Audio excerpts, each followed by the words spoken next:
So people have died in the Triwizard Tournament. Do you think that people will die in these books? So we talked about even Voldemort dying. Voldemort and Harry, this little battle they have. Voldemort might die at the end. Yeah. Do you think anybody else is going to die in these books? Probably. That's a plot twist, right? Mm-hmm. So, yeah. I don't know. So whether you think or not, this might sound ridiculous, but come up with 3 people who you think might die in these books. Like the whole series. The whole series of what we read so far. Who are 3 people, possibly, that you think might die in this book? In all by the books, the end of by it. the end of it, by the whole series. Maybe all by the 3 end of this them. book. Yeah. Hermione, Ron, and Harry. No! Could you imagine? I don't like that. It could be by the end of this book because people die in the Triwizard Tournament. I watched part of this movie. I could see Harry, Ron, or Hermione, one of them, no more than one, dying. I know. And I would lean Harry. I know. Which one do you want to see die least? Sorry. Ooh. Probably Harry. This sounds harsh. I don't mean this in a harsh way, but I feel like Hermione could die. I wouldn't want to see it, but it would kind of make sense. Like, I don't know. It's too soon. It's too soon. It wouldn't make sense now, but later I could see it, like a real tragedy to fuel the fight against Voldemort. Or like a final sacrifice at the end where, again, it would make sense if Harry and Voldemort are connected and he has to sacrifice himself to defeat him. That would make the most sense to me. But I don't know. I just don't know. But who else? Dumbledore, McGonagall, they're both a little old. McGonagall's not that old. Oh yeah, well, she's old, but she's not that old. Oh yeah, true. She's not. I think of her as being older. Would Dumbledore risk his life, or sacrifice, I should say, his life to save Harry? Or would Hagrid? That would hurt. I would not want to see that. But I could definitely picture that. Yeah. Yeah. Honestly, at this point, like the person who would die maybe the quickest for Harry, do you think it would be Hagrid? That would be kind of a fitting thing too, and to like end the books almost, I mean, like, what about? Do you think Dumbledore would die quickly? Dumbledore still seems a little bit distant from Harry. He's like he knows him, but he still seems a bit distant. What about like Sirius or Lupin? Oh yeah, Sirius.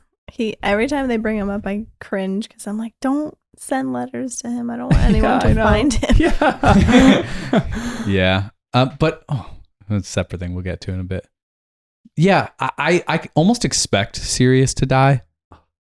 That would be so devastating. I'm like, Why? Because that's like his only family. Oh, so true. But like, maybe that's part of the. Expect it. I expect it because something about like the life he leads just seems so intense, and he's on the run, and it's like the odds against him. Yeah. There's just a lot against him, and also as far as a character is concerned, he's got less strings attached. The only person who would mourn heavily for him would be Harry. Who barely That's it. him, so. Yeah. So it would be like an easy, that's so harsh to say, I love Sirius, but it'd be an easier death because he could sacrifice himself or like get information about Voldemort.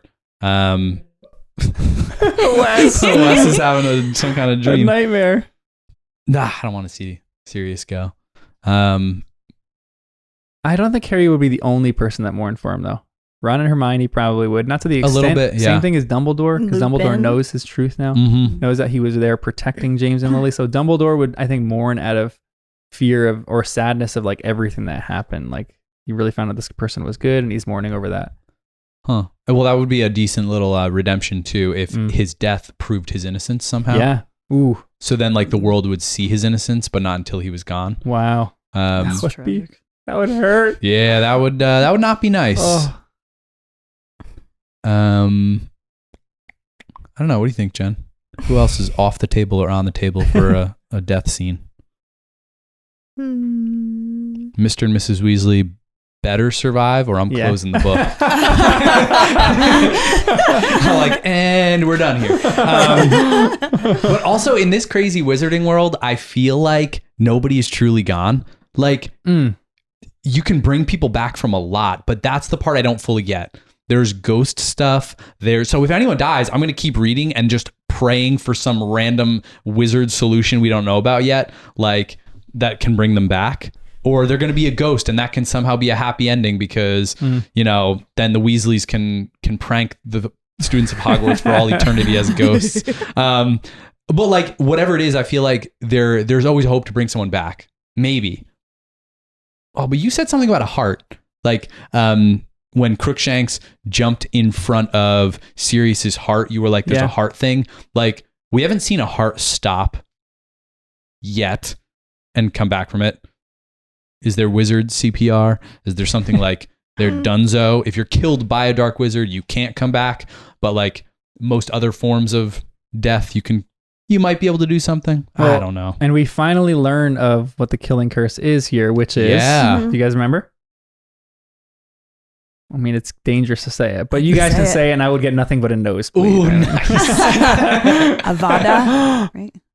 Say it. Avada Kedavra. It sounds very similar like to abracadabra. Yeah. Wow, cool. I've never said that out loud. Kedavra. But welcome to the podcast. I'm John. Jen. Danny. And Kristen. And this is Harry Potter and the First Time Readers.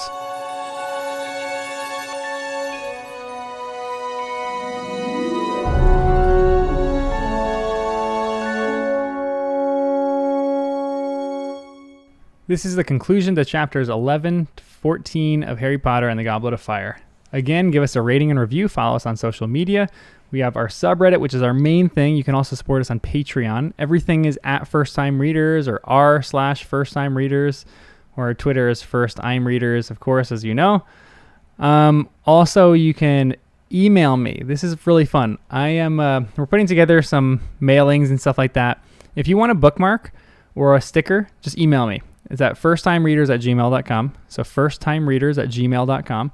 And I will send you a bookmark or a sticker. I'll send you a bunch too. We misprinted maybe like 1,000 of our bookmarks. So I'll send you some misprinted ones too that you can just have. They don't really promote the podcast, but they're just glasses and they kind of look pretty cool.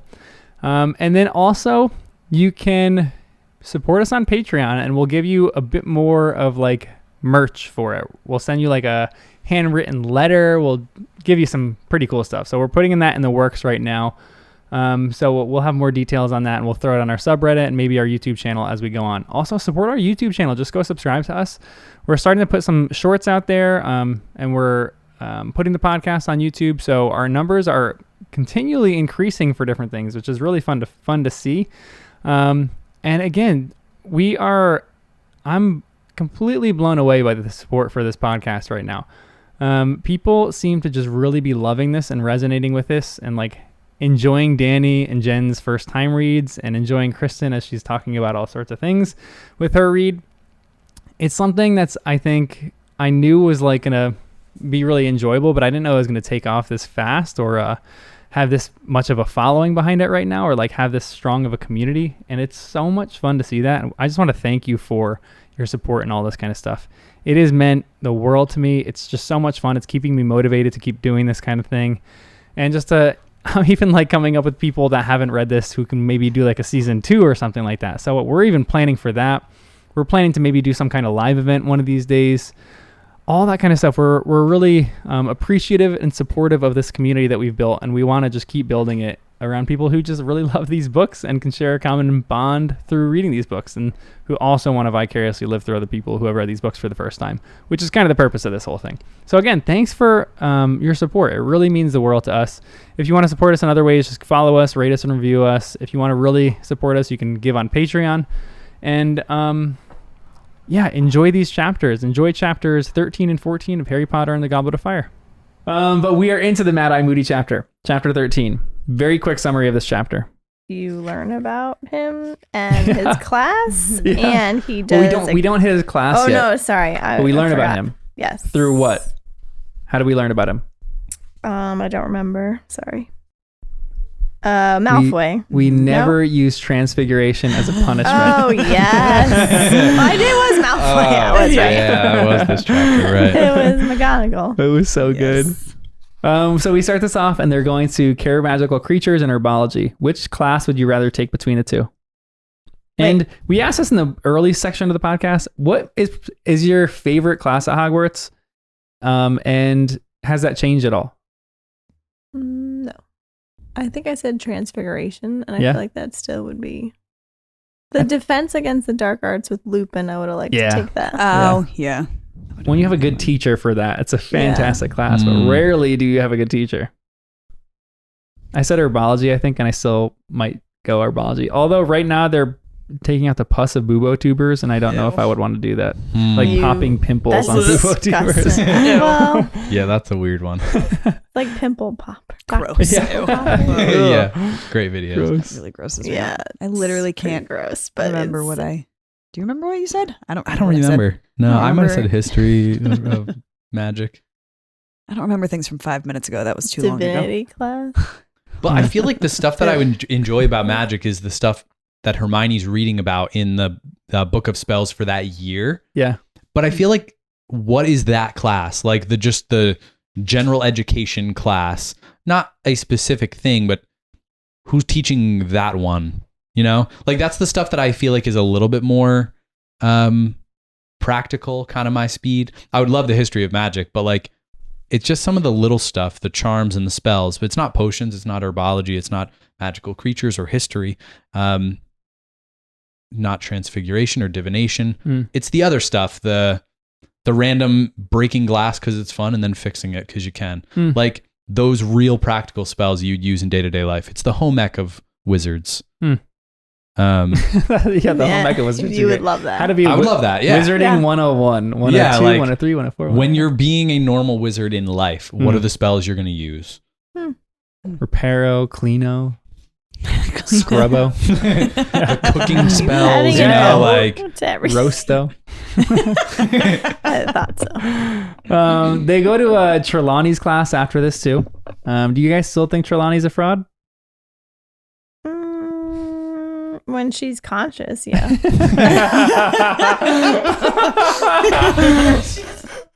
That was such a good answer.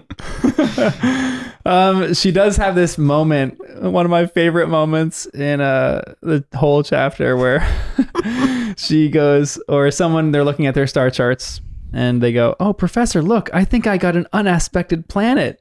"Ooh, which one's that, Professor?" "It's Uranus, my dear," said Professor Trelawney, peering down at the charts. "Can I have a look at Uranus too, Lavendar?" said Ron. What a high school humor. I literally in that moment good. busted out laughing and then in my mind heard Mrs. Weasley say, "Ronald Weasley!" That's so good. It's your Mrs. Weasley. That's so great. Goodness. That is great. Such a funny moment. But she does say something else here too. This is another like one of her. She has a few different random predictions here, but she says this one. "I was saying, my dear, that you are clearly born under the baleful influence of Saturn," said Professor Trelawney, a faint note of resentment in her voice at the fact that he had obviously not been hanging on her words. "Born under what? Sorry," said Harry. "Saturn, dear, the planet Saturn," said Professor Trelawney, sounding definitely irritated that he wasn't riveted by this news. "I was saying Saturn was surely in a position of power in the heavens at the moment of your birth. Your dark hair, your mean stature, your tragic loss so young in life. I think I'm right in saying, my dear, that you were born in midwinter." "No," said Harry. "I was born in July." So I take back what I said in book 3. She's not right about everything, but this is definitely one that she's probably wrong about. But do you think that she is a complete fraud? So when she's conscious, I mean, that sounds like a good answer to me. No, I do not think she's a complete fraud. Actively, when I think about it, yes, I think she's pretty silly. She's all over the place. But whenever she says something, I do find myself thinking about it and thinking, how could it be right? In this case, do we know that Harry wasn't born in winter? No. His parents can apparate, and I imagine you can't fly while pregnant, but you can probably apparate. Oh, that's risk to the baby if you get splinched. But maybe not. But the thing is, July here is winter in the Southern Hemisphere. So how do we know they didn't go to the Southern Hemisphere? A little apparate down there. He still could have been born in winter. She's not saying the wrong month. So It's still a possibility. Also, is she describing Voldemort when she's saying those things? Dark hair, mean stature, tragic losses so young in life. I'm like, there's a connection between Harry and Voldemort. So if things from Harry's perspective are then being perceived by Trelawney, it would make a lot of sense if she's picking up on more than just Harry. Because there's more than just Harry. Wait, so then when she said you're going to die, it could be to Voldemort. It could be to Voldemort. Oh, man. Or a part of him or whatever. Like, there's more to this story. It's not so simple with Harry. So I'm not going to too quickly say she was wrong about this. Wow. Look at There you, are ways this could work. be right. But even the stuff from last semester, the red-haired man, I kept waiting for some red-haired man to pop up and attack somebody. Never did. So I'm like, we might find out about it later and then it'll be like a little callback. But so I don't trust her every word, of course. But even when Harry and Ron were doing their homework, I was like, could they be right about any of this accidentally? Because when they're trying and they're like, oh, I'm not coming up with anything. But then all of a sudden they're like, let's just wing it. They're like trusting their gut. Whatever comes up, they think of it, they write it down. I'm like, that's the stuff you have to actually listen to. Yeah. But then they went a little too far and I'm like, okay. He goes, you're going to be drowning twice this month. Oh, crap. Let me change that. Also, why is that so bad? You could drown twice. This is Hogwarts. Anything could happen. And you're right next to a lake. Yeah. So I'm just waiting for all of these things to actually happen because they made a lot of predictions that I'm like, I could see it. Yep, I could see it. Could see that too. So it feels like I'm skeptical of Trelawney, naturally, but because it's a class, because Dumbledore has given it some kind of stamp of approval, there is some truth to this. We at least know she was right about Voldemort. So you got to take some of this a little bit seriously, just to be aware of the possibilities. And we finally learn of what the killing curse is here, which is, do you guys remember? I mean, it's dangerous to say it, but you guys can say it and I would get nothing but a nosebleed. Ooh, nice. Avada, right? Say it. Avada Kedavra. It sounds very similar like to abracadabra. Abracadabra. Wow, cool. I've never said that out loud. Avada Kedavra. Yeah, so this is the killing curse. And this is one you probably can't come back from. Go ahead. Don't get these illegal curses or spells. Because it's like you learn how to say it and then can't you just use it? I don't get how seems like no. I don't know what an equivalent would be like. I guess it's like maybe guns. You can own a gun, but you can't use it against someone else. Maybe like there's laws of self-protection. If you really have to, you can use Avada Kedavra for self-protection or something like that. But I don't know. These are unforgivable curses. Elite, and illegal because they would go into Azkaban, right? They're enough to earn you a life sentence in if you Azkaban. use it against another human. Yeah. But I guess it makes sense with Hogwarts. It does seem a little aggressive teaching it to kids. Yeah. But he didn't really teach them how to use it. He taught them what it is. But he left out something. Like we had speculated, there's like a certain amount of malice or anger or like you really want to kill someone. If you don't actually want to kill them, it might not work. So even a student might actually be really mad. Ron might be really mad at Malfoy, but does he actually want to kill him? Even in these chapters where we saw some real anger, I'm not convinced he wants him dead. So even then, I'm like, I don't think it would have worked. Because there's an interesting note for the two spells that we've learned so far. Moody seems to be saying that you really need to mean and be angry, not only angry, but you really need to have like malice in your heart against the person in order to kill them. Like, because all of them can point their wands at him and say Avada Kedavra and nothing would happen but a nosebleed. And it's the same thing with the Patronus charm. You really need to mean that one. You need to be happy. So these two, they seem to be on the opposite spectrum. Yeah. One is it's derived from pure happiness. The other is derived from pure hatred. But you really have to feel like pure hatred and you really have to want that person dead in order for this spell to actually work. And it's probably the same as the others. The Cruciatus curse and the Imperious curse, where you're controlling a person. But I find it interesting how he's like, that was popular or that was used a lot Yeah. in a certain time frame. So like, how did that come about? Oh, I gotcha. Yeah. Like, Well, that was a reference to Voldemort, though, right?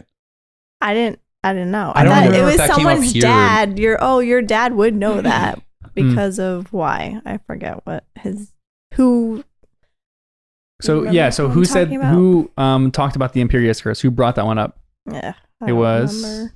I thought that was Moody who brought it up. No, it was a student, right? Oh, yes. You're right. and so then he they're asked like, him, your yeah. dad would And know so that. Ron was the one who said it. Yeah, so and Ron it was was Mr. Oh, that's Weasley who worked for the Ministry of Magic, and that's why Moody was like, your dad would know about this. Oh, Yeah, why did I think it was probably because because of tons of people getting Imperious and being controlled. So now he's that probably makes has to deal with a lot of that stuff. And that's where we were learning that this is what happened to Harry's parents. Mm-hmm.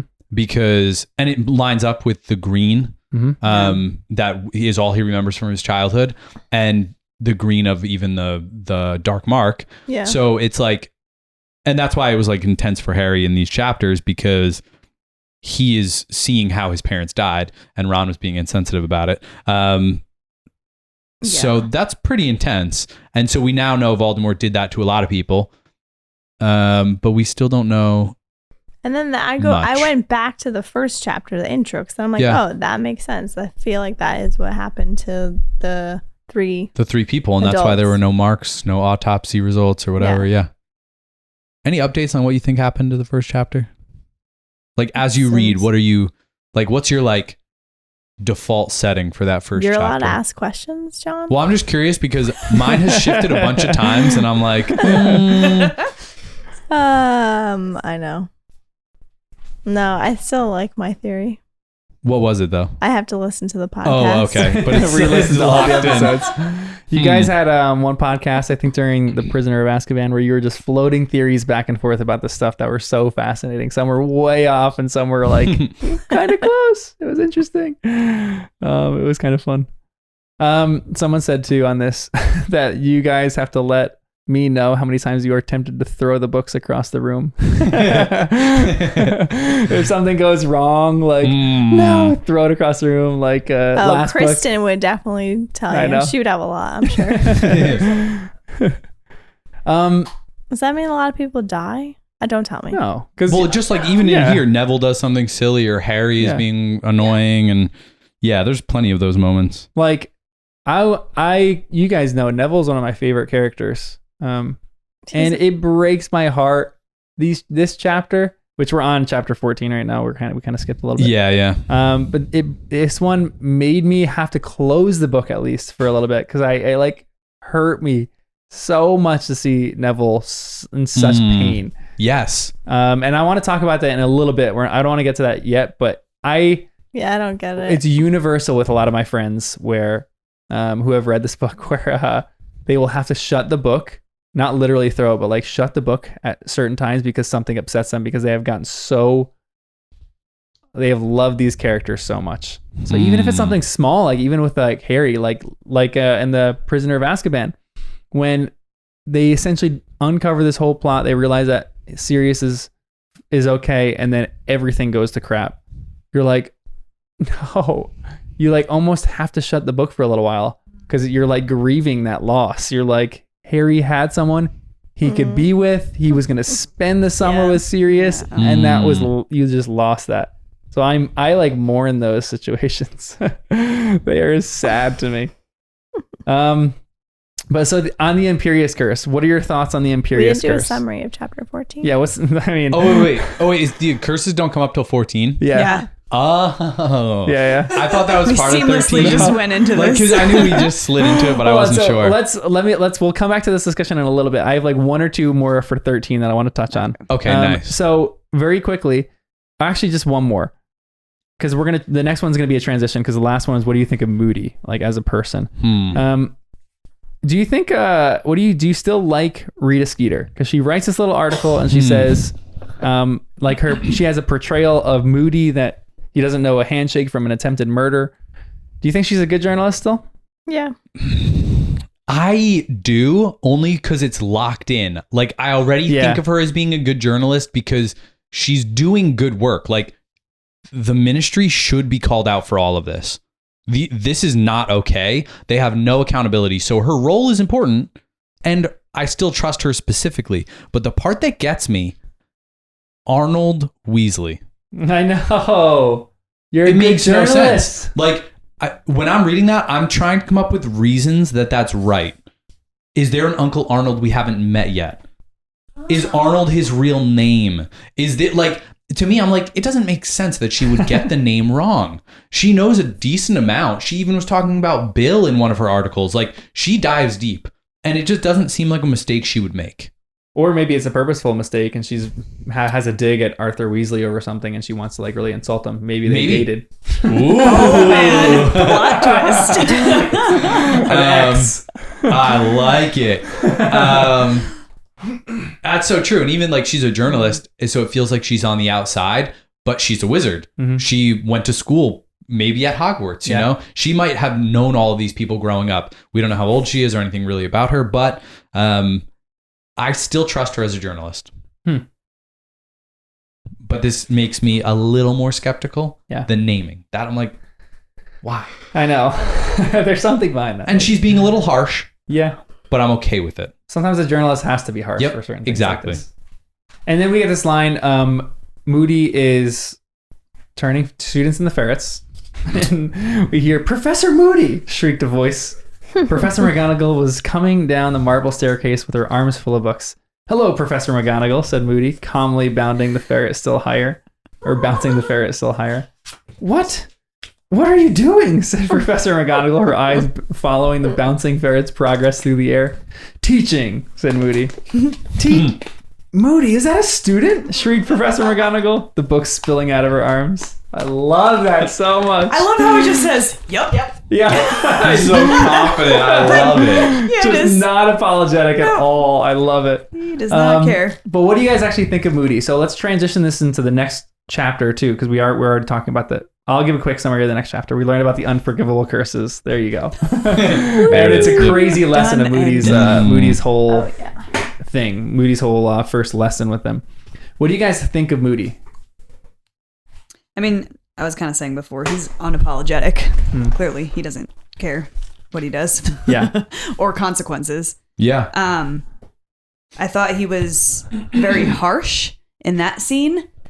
That's why in 14, when he handled Neville the way he did, I was like, oh, there's kind of a softer side to him. Yes. Yep. So that kind of changed my view on him a little bit. And I think that's what I'm trying to understand. It feels like he likes justice. He wants things to be right. That's why he jumps in and, turns Malfoy into a ferret. Very funny. I like it. That's and exactly the animal. Yeah, like it just kind of makes sense. Yeah. I'm wondering if the curse is animal specific, not curse, the spell, or if it kind of chooses your nature, almost like an animagus would. Yeah. And that's why the pigtail on. Yeah. Ooh, so I like that. It just feels like so far the animal things have just lined up nicely. Anyways, and then I'm glad we got to see his softer side with Neville. Even though his approach was gruff, it was a little weird, but I liked it overall. Sharing with the students, talking to Harry, the thing with Neville, I liked it. Yeah, I think maybe he doesn't know how to approach. I feel like with his past maybe and everything that he's been through, he doesn't know how to gently approach someone. It's going to be rough, but at least in the end result, it seemed good. It's like a cop or like a Marine coming in and teaching, like a defensive class. You're like, okay, so break his arm here. You step on his leg, so you crack his leg open there, crack his skull. He's just being flat out because this is how it is in the real world. But he's not going to sugarcoat things with the students because he has seen the real world.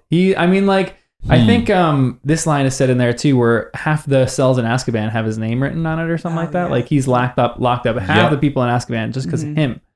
So he's a great wizard for sure. Scars all over his face, but he does not know the nuances of teaching to students that are young. I would love to see his first year class. Oh my gosh. All right, let's sit down. We're going to learn. They're absolutely terrified. I also love that the package, don't judge a book by its cover. Yes. Because the package is frightening, but there is that little softness under it. Yeah. Yeah, you're right.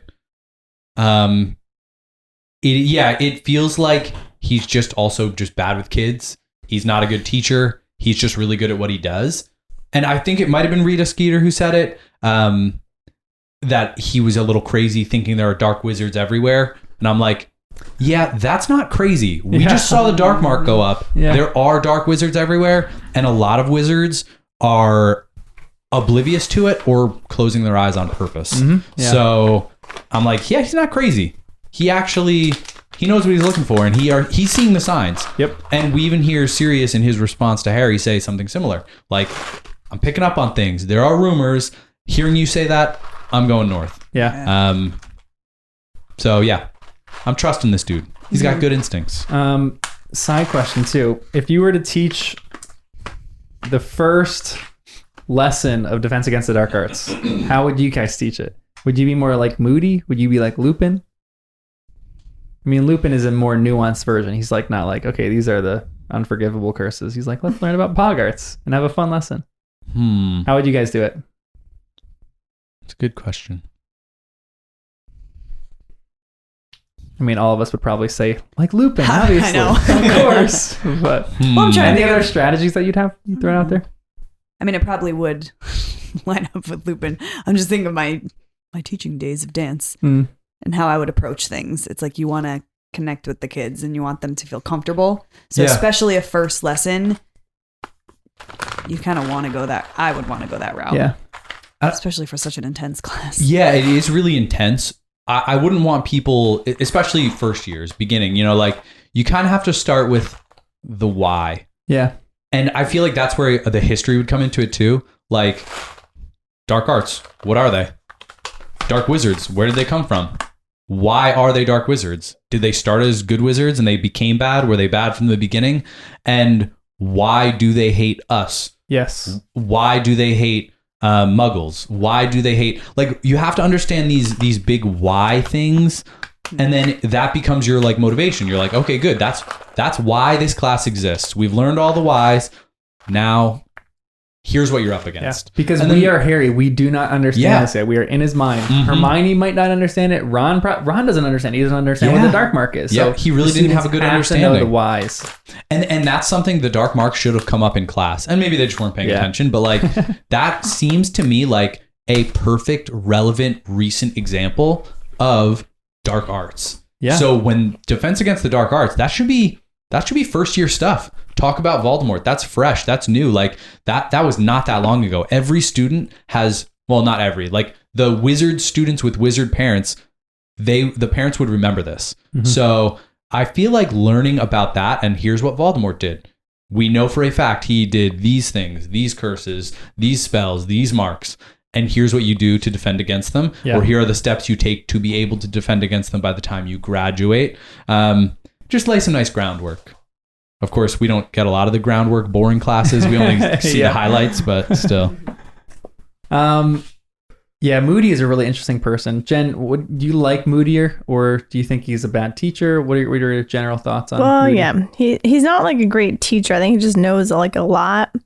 And I guess reading this, or in my mind, Dumbledore is like, we need someone quick to teach you as soon as possible. It's like a crash course because I don't know what's going on. Mm-hmm. And like all these like signs are coming. So like I want someone just like go, like show them as quickly as possible because they might encounter this sooner than we're thinking. So that's how I read this. So to me, yeah, it is harsh, but I'm like, but they might need this. And that's why it's so quick, like so fast. Yeah. It's a dangerous time. So you need to expedite some of this stuff. Yeah. It's a great point. Yeah. So especially after the World Cup, right? That. So to me, I'm like, okay, I trust Dumbledore is doing the best, and he might, maybe he should have had a class 2 or 3, but like maybe there is something going on that like the students are not supposed to know about. And Sirius is tapping into that when he writes his letter. So his response back. So to me, I was like, no, this is fine. I don't mind it. Maybe that's crazy. That's a really good point. I wonder if Lupin would have changed his lesson after the Quidditch World Cup, like done something a bit more extreme, showed them examples like Mad-Eye is doing here. Yeah, I think just to show how intense it could be and how you know nothing. And like, you need to know something because. Did you guys ever experience this in like high school? We never did, but I know some of my friends who went to like public high school, they would have right before prom, they would like show a fake car accident like on a field or something like that. Like bash a car in to show, this is what's going to happen if you drunk drive. Yeah, we had that. Really? Mm-hmm. Yeah. Yeah, they still do it every year. So like, they like sometimes an extreme example is the most useful thing. You see that. Yeah. So like these students seeing the Imperious Curse, they're like, I love the moment too.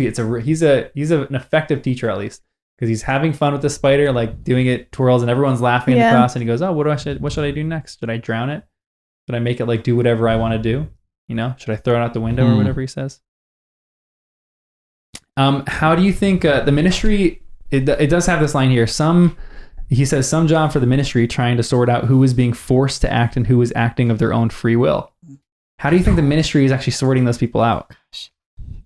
How could you? Oh man, it gives everyone a perfect out.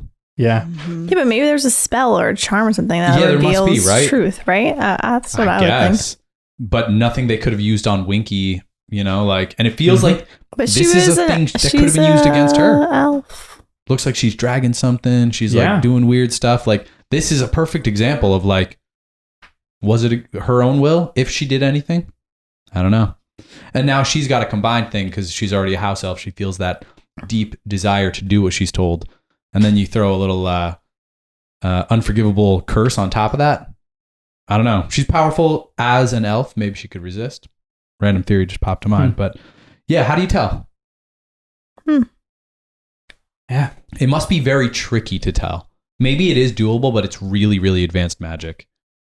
You know, it's like I'm thinking of like a computer or something. You know, it's like there are viruses and you can like figure out where a virus came from, but it's not like the average person can just hop on and be like, let's track the virus. Yeah. But you know, you have people who really, really know about computers that can dig into it and figure out the deep meanings behind the stuff that anyone would look at and have no idea. Yeah. So someone like Dumbledore might be able to.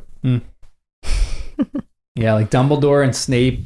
Maybe like Lupin, maybe Moody would be the people that I would think of right now. I don't know if many other people are able to actually do something like that.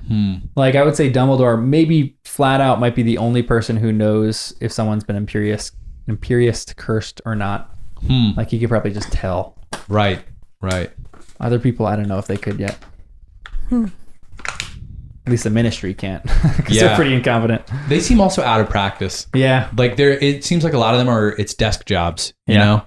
They're not really. That's why it's easy to have a mole in there. Yeah. Yeah, you're right. How many moles do you think are in the Ministry of Magic right now? At least Bagman and Crouch.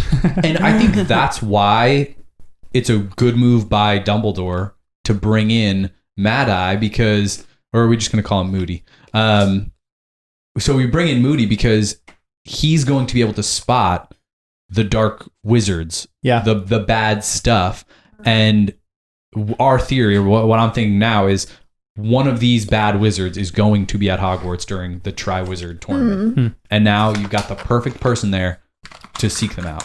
So Moody is the perfect person to seek out exactly wizards. He's put somebody in Azkaban. He knows what to look for. He's got this crazy eye that's going to like, you know, zero in on them. So can I go off on that for I was just looking at my notes. I wrote, "What's the deal with Moody's eye?" And then there's a quote. It says he had the distinct impression that Snape was avoiding Moody's eye, whether magic or normal. I just thought that was interesting. I'm just imagining too, like, I was just laughing about this. Moody just going around like changing everyone into an animal and like bringing them to his chamber and like interrogating them or something like that. Like he changes Snape into like a possum. Like, get over here, and he like it's tortures a great animal him. for him. Yeah, like his methods are extreme, but he seems like the best person other than Dumbledore, who is preoccupied with something else, like he's been all the other 3 years. He seems like the best person to catch whoever is going to be doing whatever is happening at Hogwarts. I think it's a solid move. And it's weird to see Snape like nervous around someone. Yeah. He respects Dumbledore. Yeah. But he's not nervous around him. He walked into the Shrieking Shack with Sirius Black and Lupin, and he suspected both of them of being evil. Yeah. And I don't remember if he knew about Peter Pettigrew, but he walked in there confident as anything, ready to take them both on. And now he's nervous with this dude? Yeah. This dude's no joke. Yeah, he's serious. So yeah, it's pretty cool. There's another not fun, like the class almost gets sad to this point, and there's something going on here too that I want to talk about with Neville, and we'll hit on this a little bit later. But Hermione's hand flew into the air again, and so, to Harry's slight surprise, did Neville's. Neville looked surprised at his own daring. Yes, said Moody, his magical eye rolling over to fix on Neville. There's one, the Cruciatus curse, said Neville, in a small but very distinct voice. Moody was looking very intently at Neville, this time with both eyes. Your name's Longbottom, he said, his magical eye swooping down to check the register again. There's something deeper going on here, but just generally, what are your thoughts on the Cruciatus curse? And then what are your thoughts on Neville? Why does Neville know about this? That's when they do whatever. So the Imperious curse is you do whatever you want. You control the person. Okay, and this Cruciatus curse is crucify. You inflict pain on the person. Oh, his parents probably, because he's an orphan. So Neville's parents probably died this way. Oh, Died that way. Wow. Or were tortured. I would say died. Tortured to death. Definitely could be. Wow. It's intense. And the fact that it didn't require any additional questions, Longbottom. Whoa. Yeah. Mm-hmm. Although my first instinct was that he dated Neville's grandma at some point. Oh my god!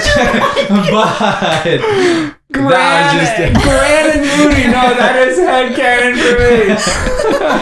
So anyways, that's where I went first. But after, now that you're bringing all this other stuff up, I'm like, oh my goodness, whoa. I wasn't even thinking about it. Oh, good. We had the deeper thoughts this time for once.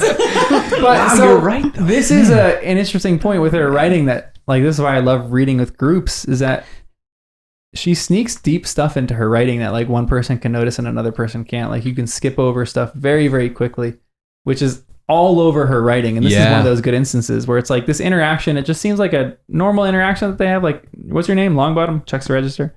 But they're like, Neville seems to be disturbed to a deeper level than the words on the page. So, and Moody knows it too. Yes. How does Moody know it? Because he dated Gran. Yeah, they can both be true. No, that's a great point. Because why would Neville? No offense, Neville, he's great, but he's not great at school in all of his subjects, and so it does seem odd that he would know one of these unforgivable curses. Yeah. So wow. Yikes. And then could that be why he also takes him afterwards, right? Moody Yeah. is like, come with me, and he kind of doesn't really want to go, right? Though? Yeah. Well, it was hard for me to understand that dynamic.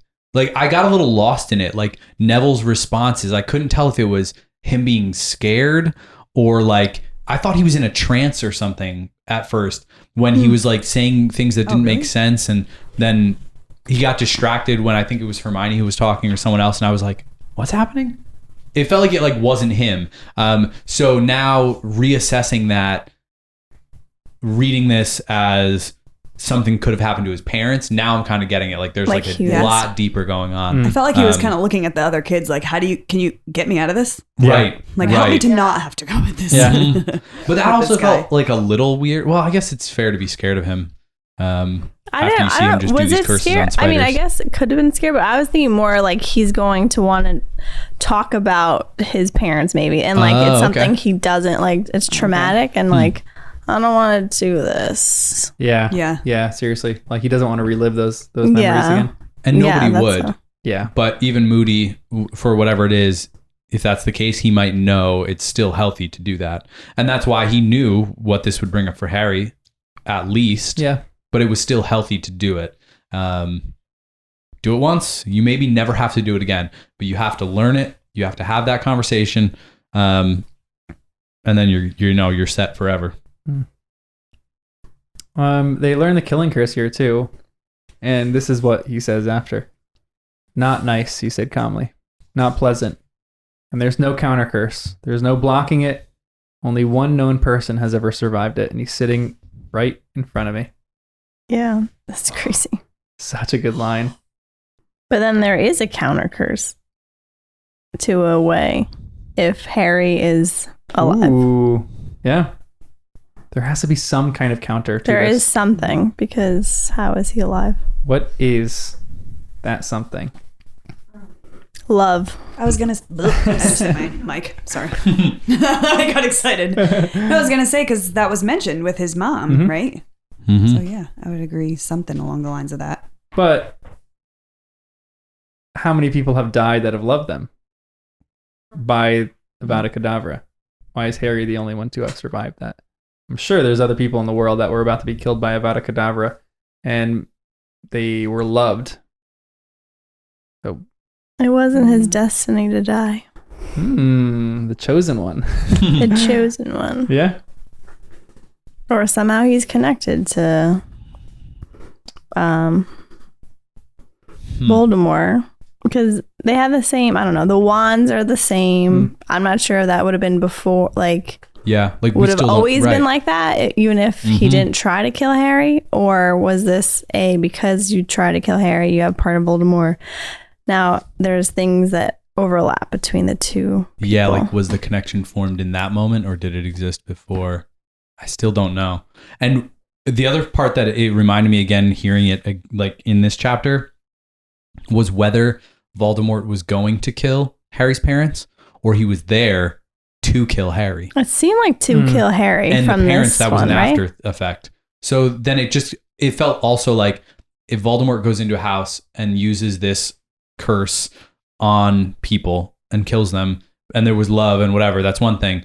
But if someone who was not going to die sacrifices themselves first to save someone else, like that is when the real protection happens. But isn't that what John was saying? Well, I think what I'm thinking is a lot of people who loved each other were all killed, but they were going to be killed anyway. Voldemort comes into a house and he's going to kill all 5 people in the house.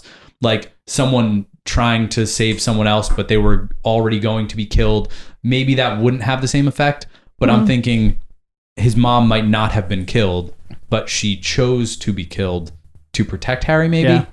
It's not like a definite or anything, but just I'm trying to think of why it was different for Harry than anyone else. Because like John said, plenty of people love. What do you think it means for Harry to know the way that his parents died? To know the killing curse? Just to know everything that they did in this lesson. Depressing. Yeah, Depressing, a lot of unpleasant memories. And to see it even in spider form. Yeah. Yeah. Like then you're like, oh wow, pain. That's tough. Yeah. Like watching another creature go through pain and then imagining that same pain amplified and it's someone you love. That's tough. Yeah, you're having to relive your worst nightmares again. Mm-hmm. Especially with these 2 orphans. I mean, Neville, who seems to be having to relive, even with Jen's theory, this idea that maybe that's what his parents dealt with. And then Harry with the Avada Kedavra curse, this is what his parents dealt with, so they have to relive that memory over and over. Yeah, it's a sad thing. So most of the students do think this was a good lesson, but Harry and Hermione don't. So who do you side with? We talked about this before too, but do you really think this was a good lesson? Like truly? Yes. I think it could have been done without the spiders. Okay. It could have been done. Theory?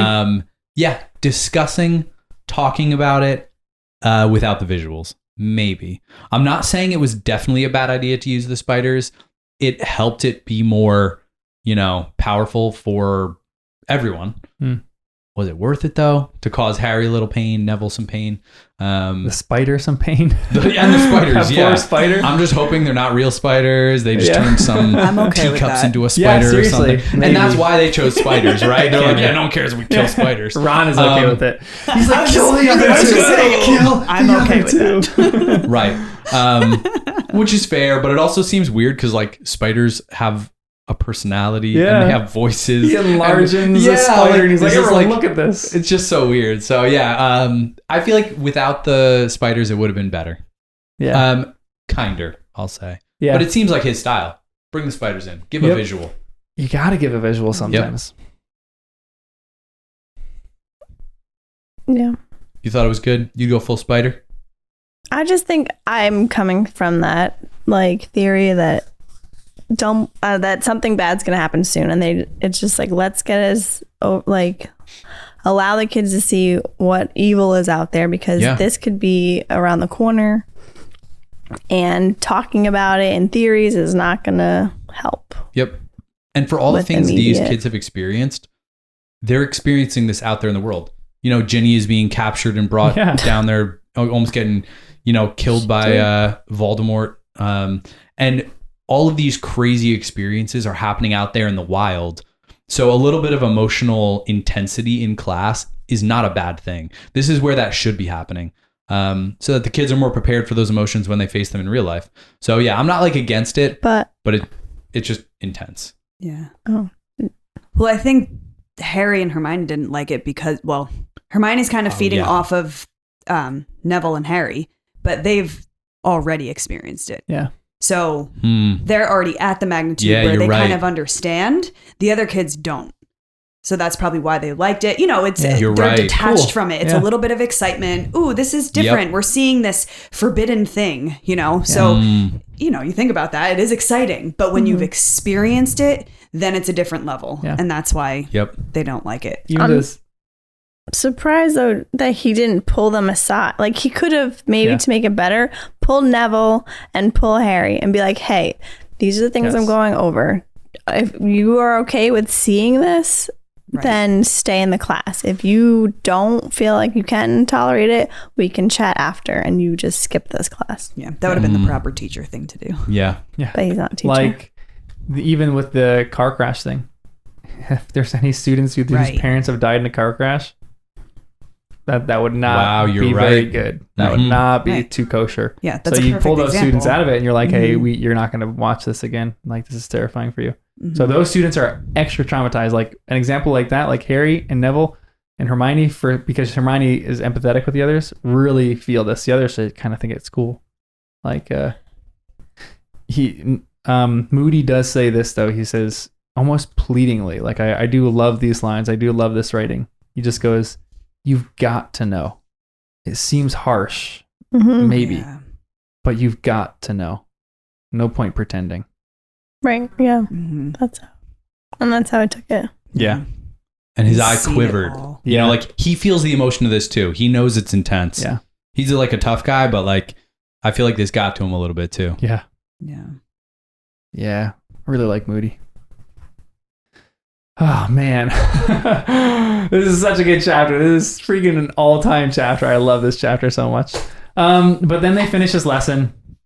Neville is just struggling right now. He has to go back and have tea. How do you like Neville? We still haven't interacted with him a ton, but how do you like his character arc and little things that we've seen him in? How do you like him as a person? He's cute. I feel for him. Like, he's the underdog in a way.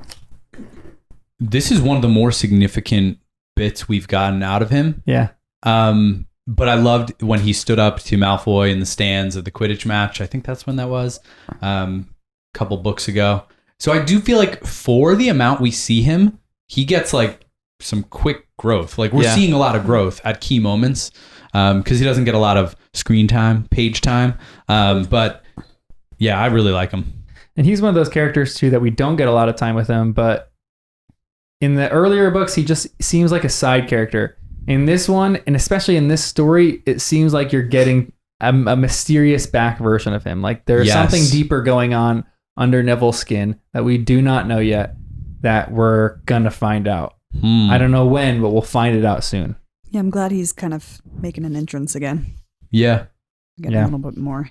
And this genuinely feels like a healthy step to like help him kind of start to deal with some of the trauma that it sounds like Gran is not very good at walking him through. So it maybe is not the ideal thing, but like, now that I'm just reabsorbing this with the new perspective, I'm like, I think this is going to be a big change in his character. He's now got some confidence that Sprout said good things. Moody passed it along. He gets this book. Like, he feels loved by not just Harry, but like now he's feeling some love from a teacher, multiple teachers. He's going to start dealing with some trauma. Yeah. This is a real good start for Neville. Yeah. And someone on the chat said sometimes practicality takes precedence over niceties. And with Neville, I think that's kind of the true too. Maybe it's different with Neville than it is Harry. Like sometimes Harry is different, but I think I was talking about this with someone else. When do you just be harsh with someone and tell them the flat out truth versus when do you like be nice about it, really kind and curt, or not curt, really kind and tactful. And sometimes someone needs to just be shaken out of something and be like, hey, look, I'm not going to be nice about this. This is what you saw. Let's work through this rather than just avoid the question. But you got to know that there's a time and a place for everything, I think. So, oh man. But they go back to the common room and all of a sudden they see Fred and George up to something. Classic. They go, no, that sounds like we're accusing him. Got to be careful. What are they up to? Sounds like what are those guys doing over there in the corner? Anybody want another licorice wand? No, thanks. Sure, I'll do one more. You don't want one? You good, Danny? Ooh, nice catch. I'm good. Sorry, Wes. I'm good too. Come on, Thank you. guys. I had 4. Okay. Oh, hey, nice. I literally threw mine in the garbage. You're so good, though. They are good. I like them a lot. Missing out. I'm just kidding. Me? I mean, no. I mean, I tried it. I know. I gave it kidding. 2 bites, and that was it. So because they've got a quill out, Fred and George, makes me think that they're writing a letter, and it sounds like we're accusing him. Got to be careful. They're probably impersonating someone in letter form to get somebody to do something, but I just can't place what that would be. Accusing. What page is that on? Yeah, I can't find it. 223. We all have the same pages here. Is that the I thing? do. So yeah, I can't quite picture it. So I'm thinking, of course, this is for them to get into the tournament, the Tri-Wizard tournament. So they're trying to do something about age. They're maybe ruling out the idea of the aging potion, or they called it a pill, I think. But maybe this is another solution. Writing a letter, an appeal. They wouldn't be so silly to send a letter to Dumbledore trying to, from one of the other headmasters in ministry, like, there are no age restrictions that can be placed here. We heard a rumor of you putting an age restriction here. I don't know who it would be to, though. Oh, do we know who the chooser is yet? The judge. The judge, yeah, the guy who's going to decide who represents Hogwarts. It's the judge. Yeah. I feel like no, they mentioned that it was going to be a thing, but like, I don't think they even mentioned a name. I don't think so. Okay. But I don't remember. So I don't think Fred and George would know. Although it is weird that they have so many family members in the ministry and they didn't find out, and Malfoy knew for so long. I'm sure he's lying about that, but still. Would it have been so bad to just tell the Weasley kids before they went to school? Like, come on now. I know. What do you think of Harry and Ron's predictions? We talked about that before. So you actually think some of them are right? Oh, yeah. As soon as I read the first one, lose something important to him, I'm like, he's losing his invisibility cloak. No, not again. Lost a treasured possession as Harry, whatever. Oh, good one. And yeah, they started saying a few other things. Stabbed in the back by someone you thought was a friend. I'm like, oh no. I'm thinking that could be Ron, it could be Hermione, it could be Neville, it could be a teacher, whatever. I'm like, no. And Wednesday, I think I'll come off worse in a fight. So that's classic. Could be Malfoy or something. But so all of these things are very doable. It just started to get a little crazy later on. Mm-hmm. But it's funny to me that I think these predictions carry as much or more weight than anything Trelawney says in her sober-minded state.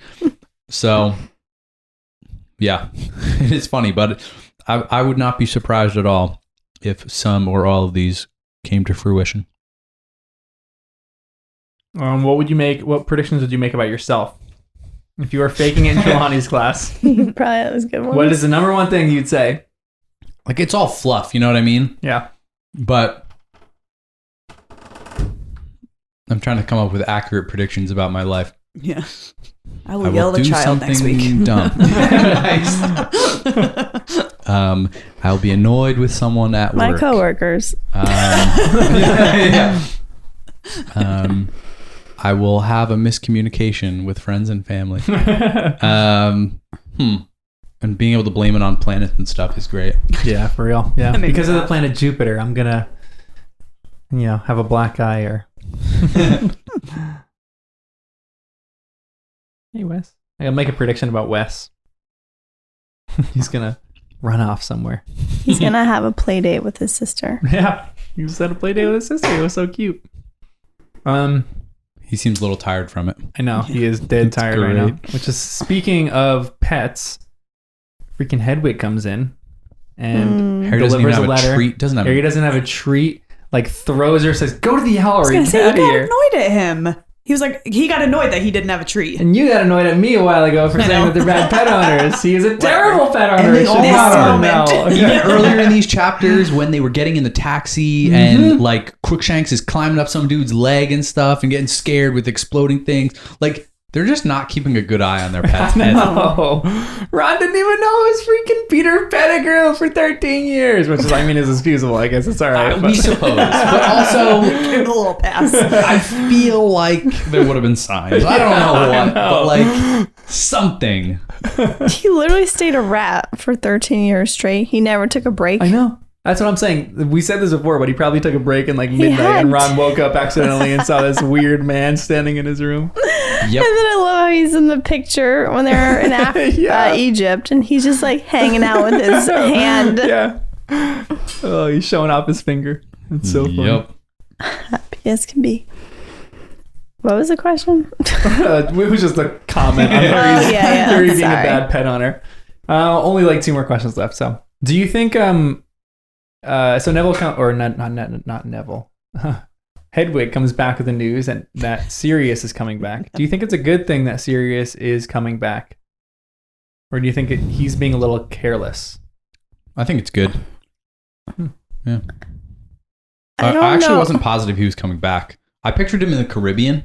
So north, I was Yeah. like, he's going to Ilvermorny or like hanging out in the States. We just know he's going north. They were like, he's coming back. Like, I guess. But he could be going anywhere. It's not like he's going beelining for Hogwarts. He could be going to headquarters for Voldemort. Yeah. He could be going anywhere. Wait, He Yeah. could- You could be going to the headquarters for Voldemort.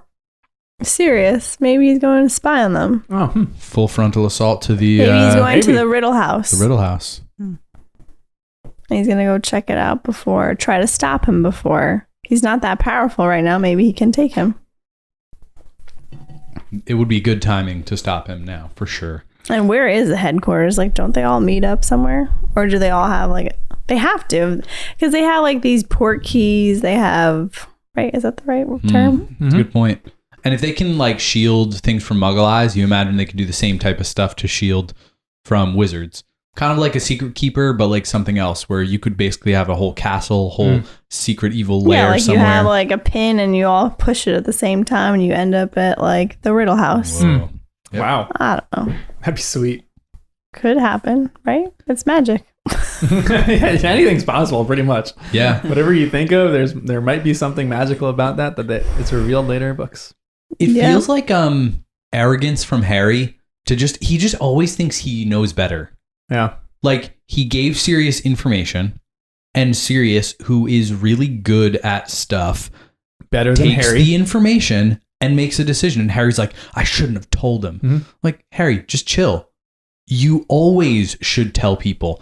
The only people in your life you can trust are Ron and Hermione. Hagrid, I'll even say maybe not. But Dumbledore and Sirius, these are like the people you share with.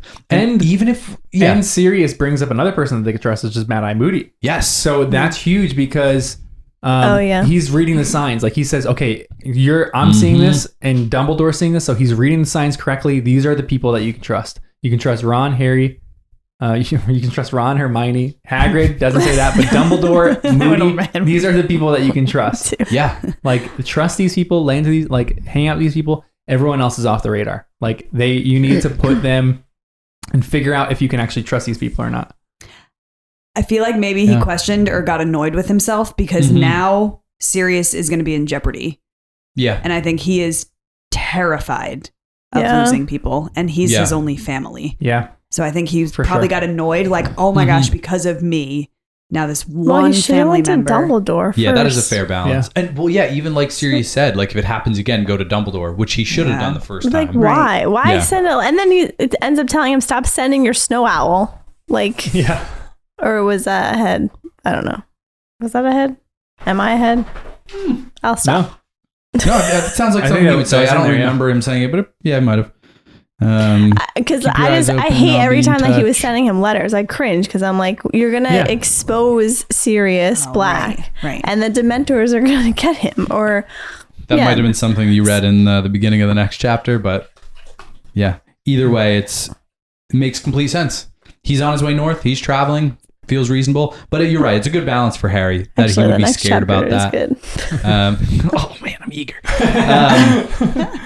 Isn't it so exciting to you that when we finish these discussions, it's like I can go and read the next 5 chapters or 4 chapters or Yeah. however much we're reading. It's No. exciting. So great. Last question.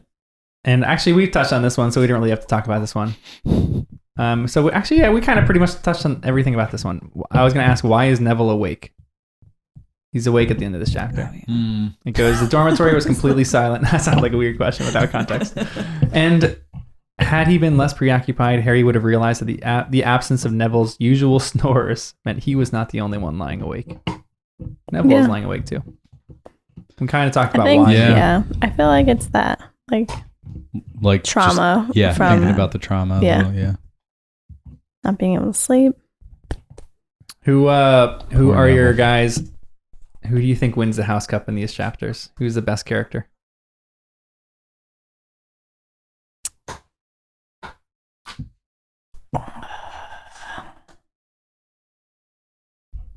There's a lot of really good ones these chapters. Like other ones, we've tried to like find good ones. I think there are phenomenal characters these chapters.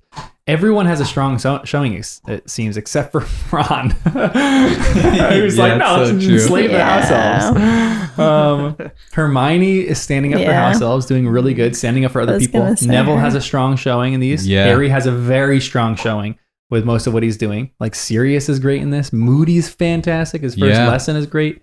Like people are having strong showings for this. Even the twins and Dumbledore with their like comedic relief. Small little things, but I love it when they're like, oh, you must be kidding. And Dumbledore is sitting there laughing with the students. Yep. I would love to see a headmaster do that. Yeah. Be so relatable and practical that he's laughing with students and really enjoying that time.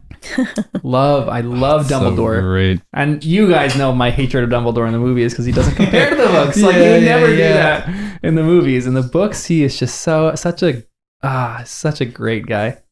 I'm gonna give it to Moody. Yeah. Yeah, just because I like him. Yeah. I'll be disappointed if we find out he's evil, but I'm pretty confident just because he's got the best people vouching for him. Yeah. So, he's rough around the edges, but he's got a good heart. Yeah, absolutely. I was going to go with him too. I feel like he was such a strong force. I was trying to look for somebody else, but I might agree.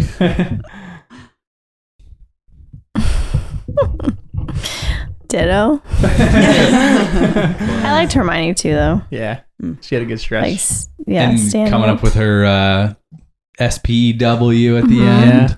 All her research, The like Society for she the cares Promotion so of much, and no one Welfare. cares. Oh, nice. I was trying to think of what it was. Do you remember what the other one was? Oh, the long I one. wrote The down longer to one? see if it was like an acronym. And I was It like, wasn't. It was so long. Oh yeah, it wouldn't fit on a pin or something. Yeah. Something like that. Stop the outrageous abuse of our fellow magical creatures and campaign for a change in their legal status. Yeah, that doesn't roll off the tongue. I love too when she's like, she's just in her element. She goes, Ron, you're treasurer. I have a little tin upstairs for you. And Harry, you're secretary, so you should be writing everything I say down. Yes, that was really funny. I thought that was great. She's just so quick. Like she's in her element. And it actually felt like genuinely funny. Like she was serious. She's passionate, Yeah. but she could also be like light about it. Yes. I'm like, oh, this is good. I like Yeah. this side of Hermione. It was great. But Ron saying we've been working like house elves here. I'm like, Ron, He's read so the room. dull. He's my favorite. I love him. Goodness. He's such an idiot. And then what is your favorite moment in these 4 chapters? Malfoy as a ferret. That was really funny. Yeah. was fantastic. Student?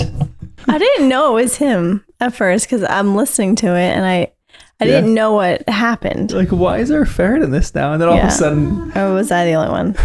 Oh no, I had to. Sorry, these are like actual reader's glasses, and I looked up and I went cross-eyed. I don't know. I just distracted my own self.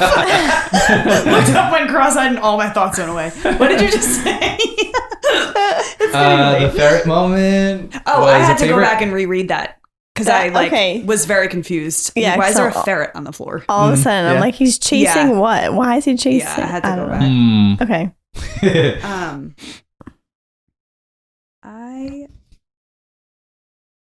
I loved the interaction between Dumbledore when he said that, like, started to tell the joke. yeah. Yes. I loved that moment. There's so many good little With moments in him this. and McGonagall had to like Yeah. Yes, Bring it yes. back. I thought that was important for me. It changed a little bit of who Dumbledore is because I think of him as being perfect.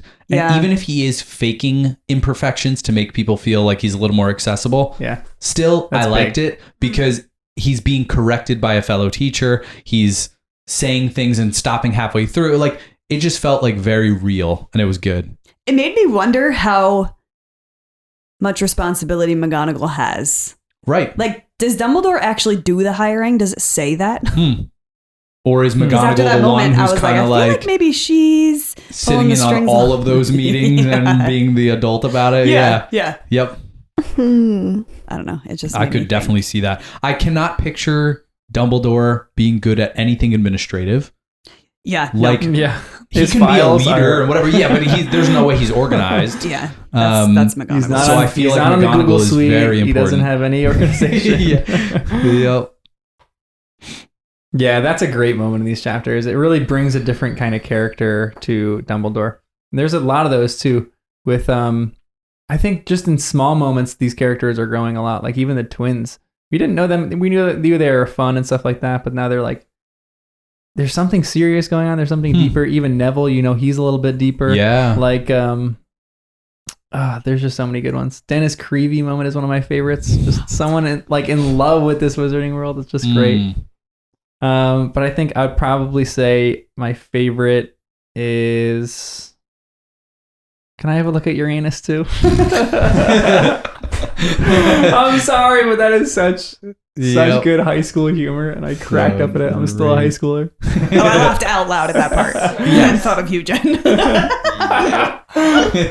What's your favorite moment, Danny? Yeah, I feel like all of those moments were great. I think in the Great Hall with Dumbledore talking, that just felt like I get the warm fuzzies about a new year. I can appreciate that JK is writing the same routine of school starting, but it feels so fresh each time. And even like Harry said, this is the first time we're actually seeing the Sorting Hat do its thing. So being back there again and kind of seeing the same things, this was the first time we got to see that moment from an older perspective, not being the first year. And that just felt really fun, like welcoming in the new kids and Dennis Creevy. I thought that was just all great. Yeah. I really enjoyed that. From the Hogwarts Express into Hogwarts itself, and the water balloons was funny, but yeah, the Great Hall, all that was great. So these are such good chapters. But Unforgivable Curses, that's where it starts like getting serious.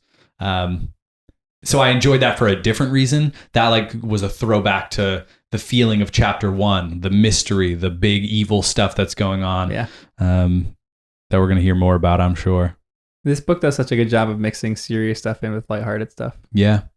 It's like you're dying laughing at Uranus one chapter, and then the next it's like hitting you overhead with the unforgivable curses, Neville's in shambles, So good. Harry predicted his own death by decapitation, and that's where I was like, maybe his predictions aren't all right. Or maybe that's how book 7 ends. What do I know? That's how Voldemort is defeated. But the other thing I was wondering is Moody's intruder, was it evil or was it a muggle? We didn't hear anything more about it. Yeah. We just know there was some kind of intruder and his bins attacked them. I feel like we might have heard something about it if it was actually another wizard, but in the back of my mind, I'm also just thinking it might come back. Yeah. We might hear that he was on the radar from some dark wizards and there might have been someone after him. So Yeah, because the Ministry didn't do a great job. I mean, you saw that in the chapter as they kind of like hushed some of it up. There's a whole article written about it because Arthur was trying to like protect him. So I don't know. That's an interesting point. that's all I got. Maybe we'll learn what happens later. But thanks for joining us on our journey of Harry Potter and the First Time Readers. Until next time.